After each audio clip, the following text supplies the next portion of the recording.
We're back, the dudes of horror. We're starting our Purge marathon, our Purge series, leading up to the fourth, The fourth Purge. leading up to the fourth Purge movie in the franchise, the first Purge, and we just watched part one together. Guys, this is my first time watching it. I'm Wormit, by the way. And, Yeah, and I'm Toots, and this is the first time I actually saw it completely. yeah, it's not a bad Oh, and movie. I'm Damien. Every movie has its own strengths and weaknesses, but we were discussing earlier about how it all starts. I like the premise. Yeah, the premise is I good. like the premise. It's really good, but some of the characters I'm just kind of like, eh. But the main thing we were talking about is like the kid that lets the homeless man in, and Yeah. we're just I guess we're all like kind of have our own views on it. Well, it's really thought provoking. Like, it's not. Like, would you let him in, or would you Well, not let him in? What's a brief synopsis of the movie in case anybody hasn't seen it, so they know what we're referencing? Like, Well, it's like the. Go ahead.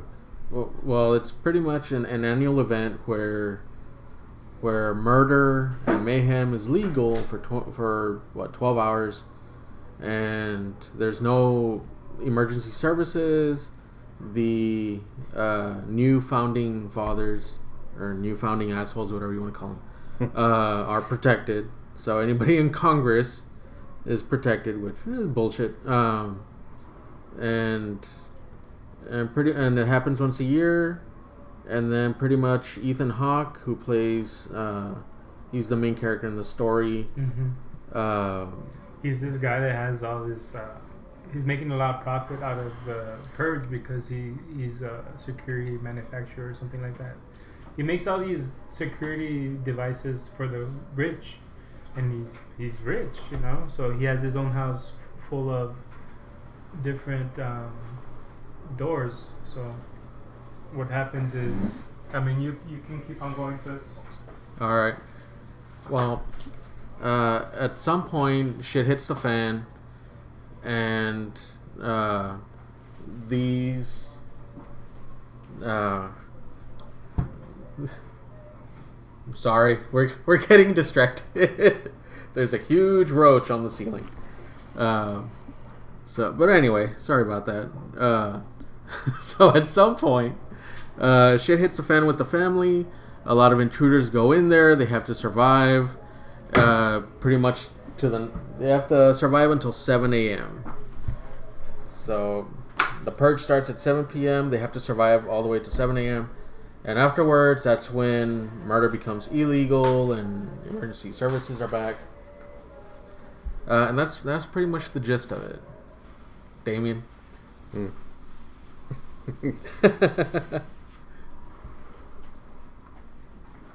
Alright, so what'd you think of this movie, Damien? Oh, well, it's not. Go ahead. Like, it's not written the best way that it could. Like, it's like I always say about the Purge movies, that it's a really thought-provoking concept, but it's underutilized. Yeah. And the writing of this movie is like, it's like you guys were saying earlier, like the main struggle of the movie is that they're conflicted because there's a homeless veteran that's running around like seeking shelter because he's being targeted by a group of like wealthy kids that are purging. Yeah, privileged kids. Yeah, privileged kids that are purging. And the Ethan Hawke's son lets him into their very fortified, like, well-protected house, and they get wind of it. The gang of kids get wind of it, so essentially it's a siege movie. Like, they're under siege. Yeah, like that movie, Under Siege. Well, no, more like Assault on Precinct 13, which I still need to see, but I heard it was good. Which is ironic. It also stars Ethan Hawke. Well, the remake. Really? Oh yeah, it's true. But the irony is that I do like the irony where, you know, the person that actually sells this type of security now has to fight for his life. Well, but I mean, like the whole, like we were saying, like the important thing is that the contradiction of Ethan Hawke's character, because he's bought into, like literally bought into the hype of the Purge. Like he's convinced himself that the Purge is a good thing when it's actually a terrible thing. Mm-hmm. Of course, you know, it's a horrific thing. Like murder and any crime is illegal, but he's profited so much off of it that he's made himself believe the hype. You know. Yeah, like he delivers that monologue like you know, oh, this night saved our country, you know, like crime is down, like unemployment is to an all-time low, the economy's boosting, but at what price, you know?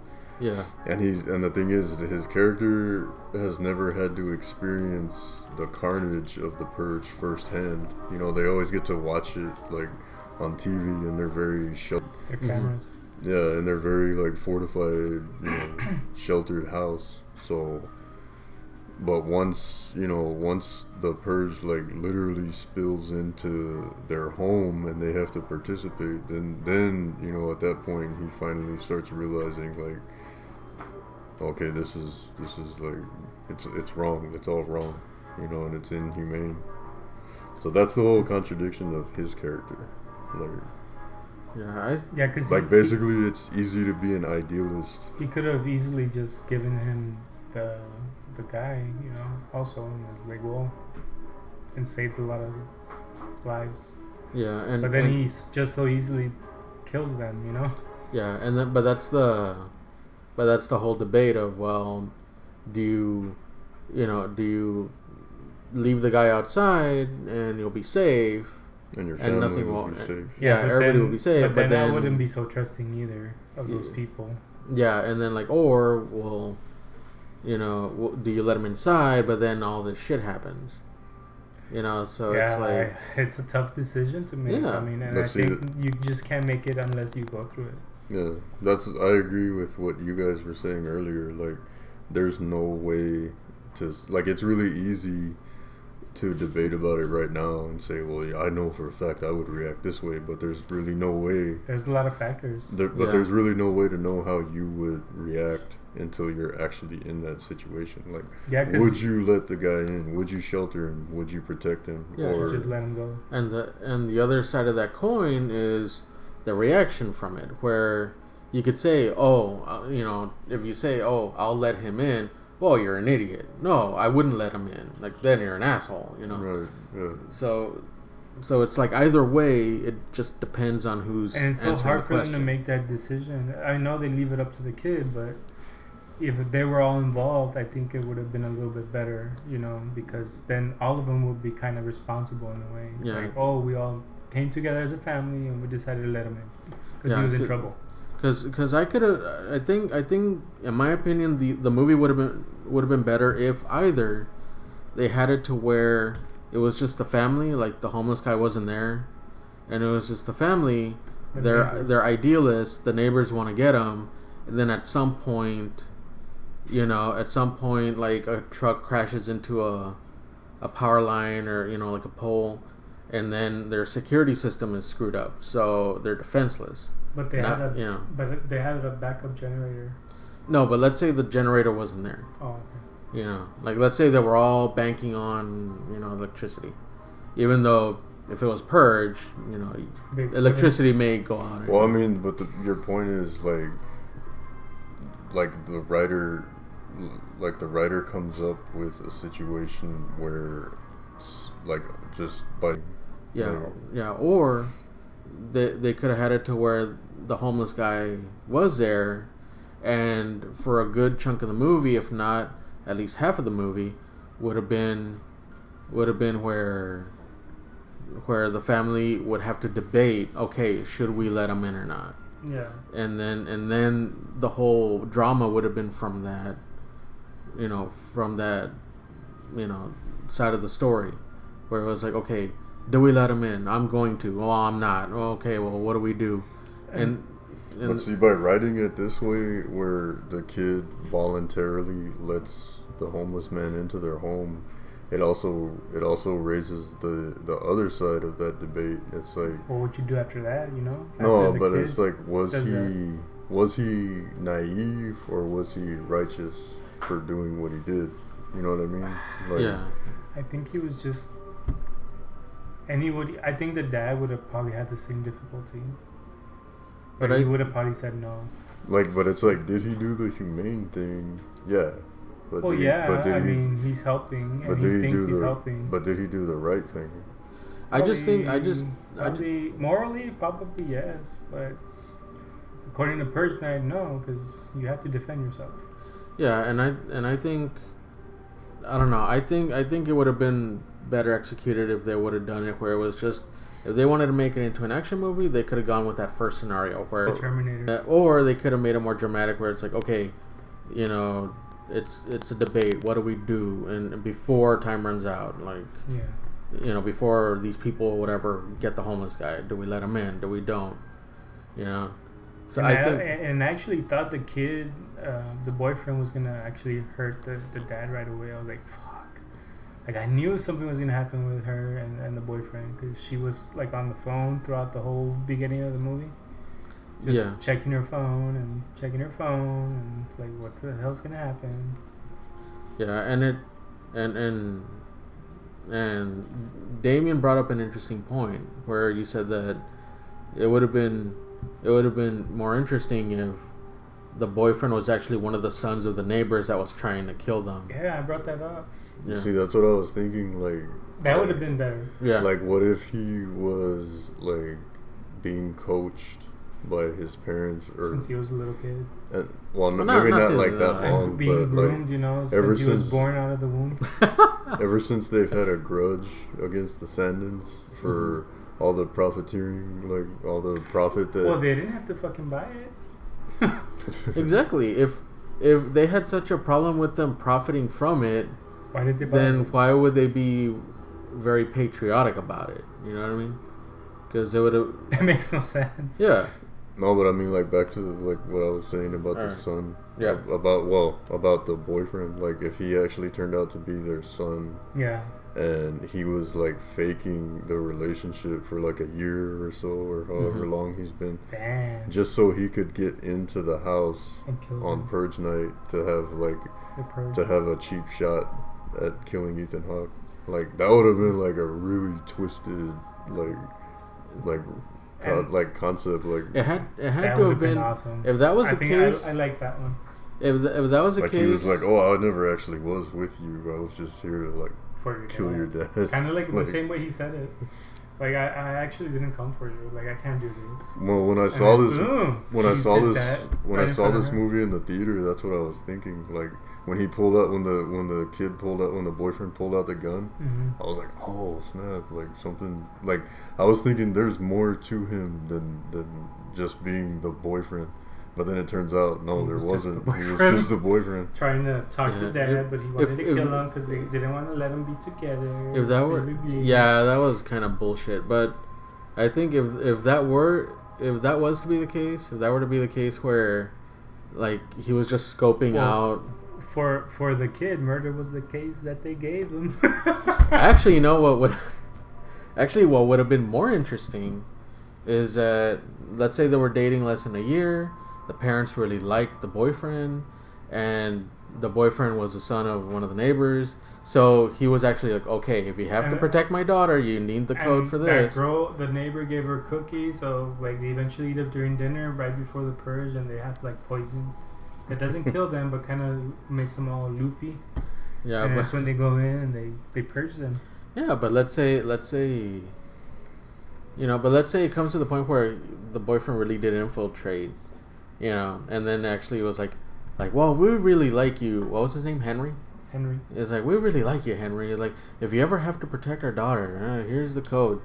You know, it's like, because it seems like you really love her. That would be kind of far-fetched, though, if he trusted him that much to give him security code. Yeah, I don't want to dog on the movie too much, but another thing I didn't like was the music wasn't as great as I thought it would be. Like I felt like they needed like more intense music, like metal. The technical, that would have been pretty cool. Yeah, like when they're all like outside, and showing a clip of them fighting or killing each other.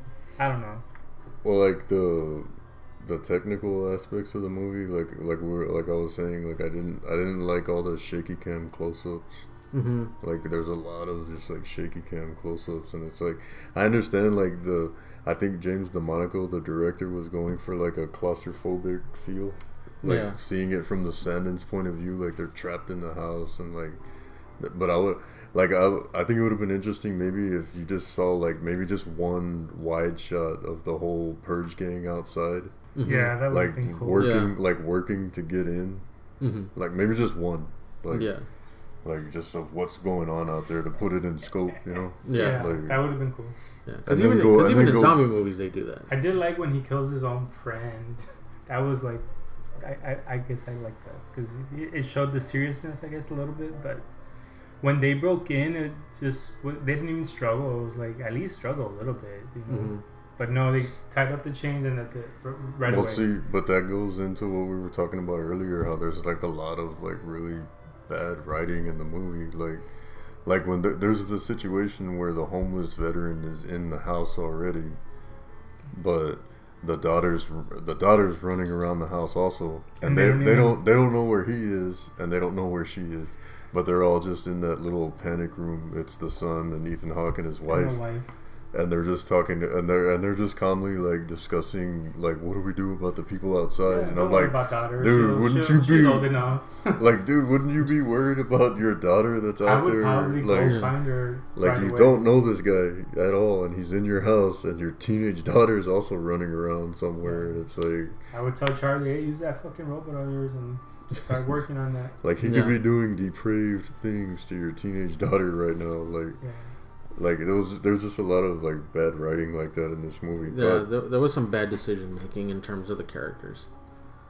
Yeah, and you could always argue like, well, yeah, what would you do in that situation? Of course, like, but yeah, I mean, it's not a bad movie. I think it's okay. It's not the best one, but like I do look forward to see the part 2 and part 3. Yeah.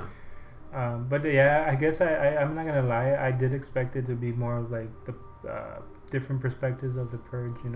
Not just one family, like centered on one family. I don't know. I just think they could have done a lot better instead of having the kid do it, like we've mentioned, because Platinum Dunes, like with the Texas Chainsaw Massacre, where Jessica Biel's character is like, we need to do this. Like you do realize all your friends are dead because of your decision. You realize that.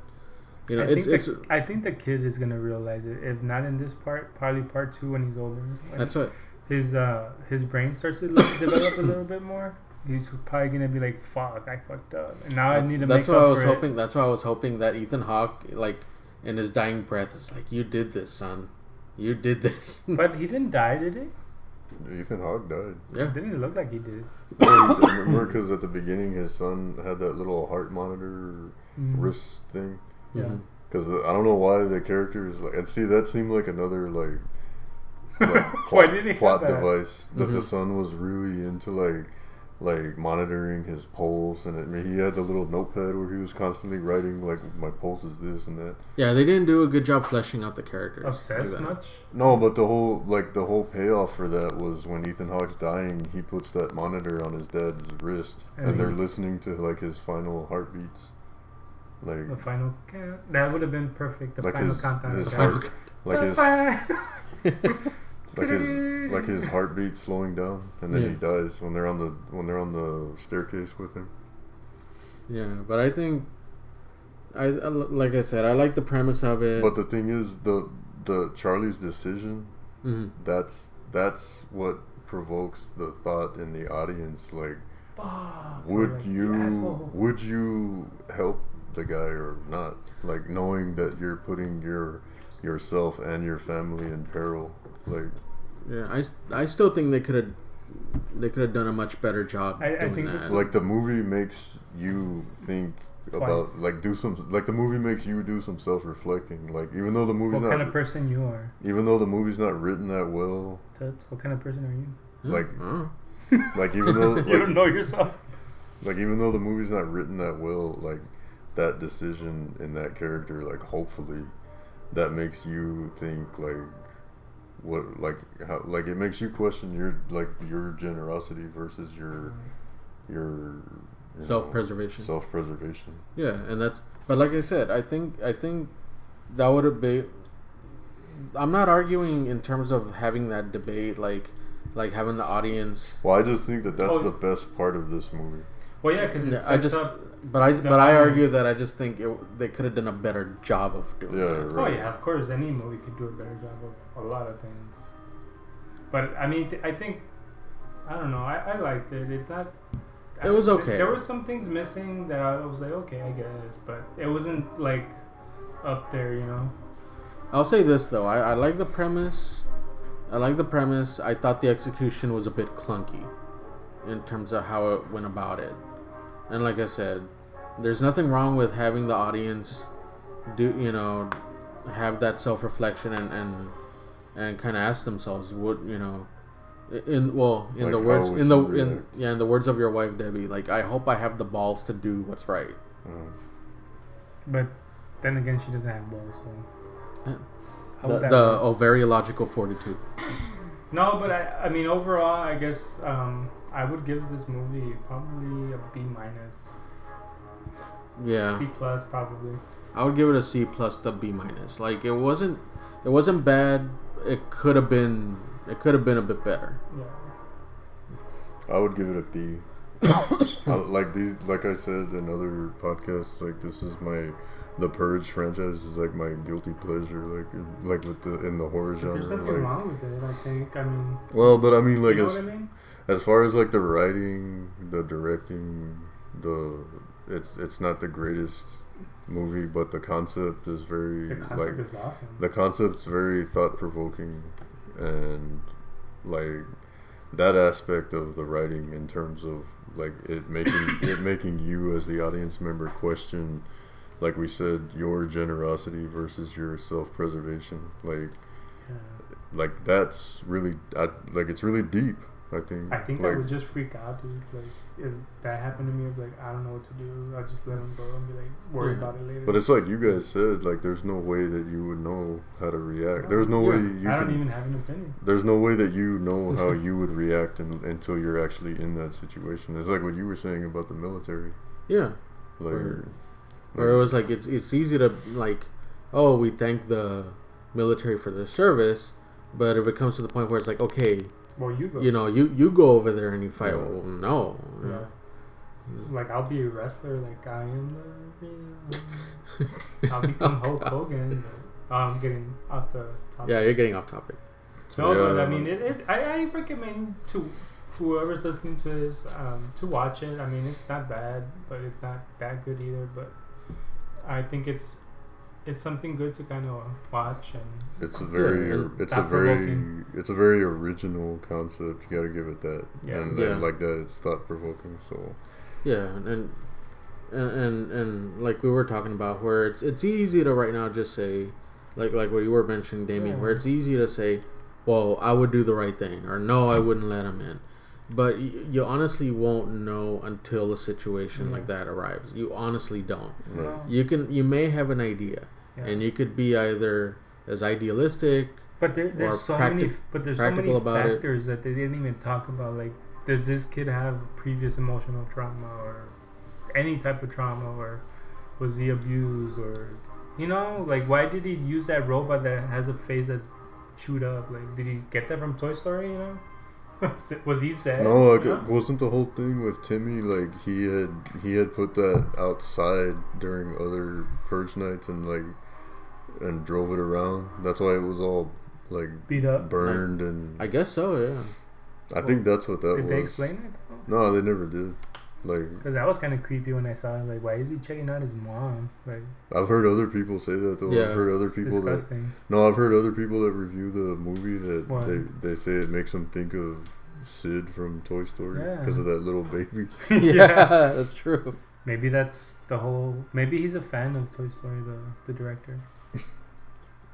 No, but I mean, I think they could have fleshed that out a little bit more. I'm looking forward to seeing part 2 because I hear it's a little bit, I guess, better. I don't know, but we'll review that one soon. Hopefully tomorrow or in a couple of days.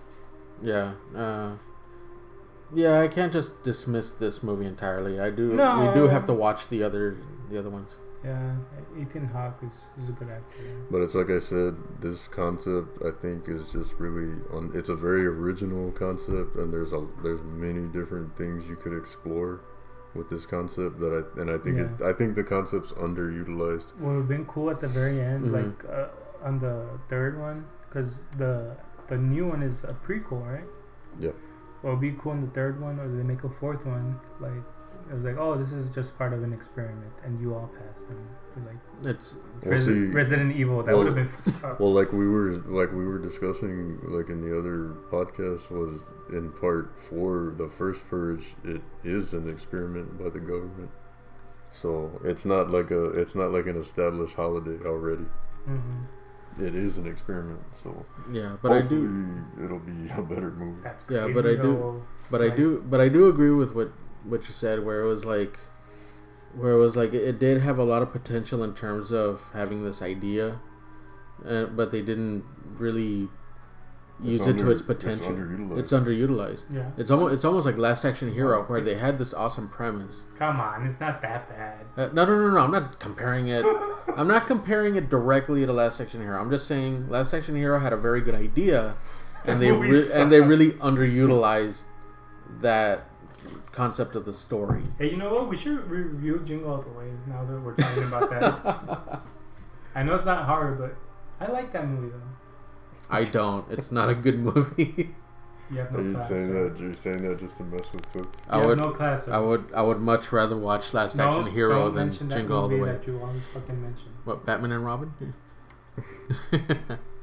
No, I'm not gonna mention. Age. Yeah, I'm not gonna mention that movie. The house that Jack built, or I don't know.